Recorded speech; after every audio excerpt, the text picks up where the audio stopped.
আওয়ামী লীগের মতো নিষ্ঠুরভাবে বিক্ষোভ দমন করতে চায় না অন্তর্বর্তী সরকার, একথা বলেছেন প্রধান উপদেষ্টা প্রেস সচিব শফিকুল আলম। আর আলোচনার মাধ্যমে সমস্যা সমাধানের কথা জানিয়েছেন স্বরাষ্ট্র উপদেষ্টা জাহাঙ্গীর আলম চৌধুরী।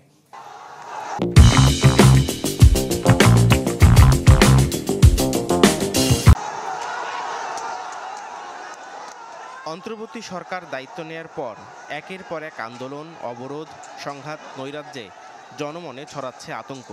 বারবার ষড়যন্ত্রের কথা বলা হলেও বিক্ষোভ দমনে এখন পর্যন্ত কঠোরতা দেখায়নি সরকার।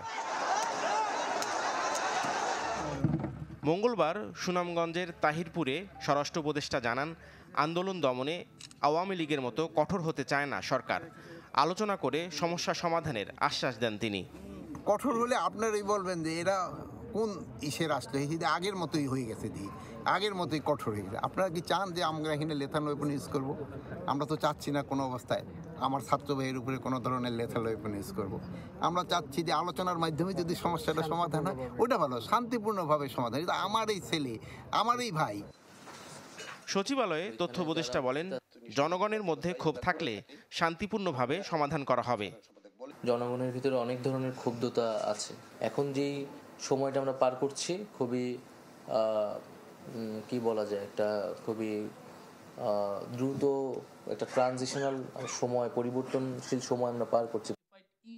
রাজধানীতে ভিন্ন এক অনুষ্ঠানে প্রধান উপদেষ্টার প্রেস সচিব জানান, স্বৈরাচার সরকারের মতো নিষ্ঠুরভাবে বিক্ষোভ দমন করতে চায় না অন্তর্বর্তী সরকার।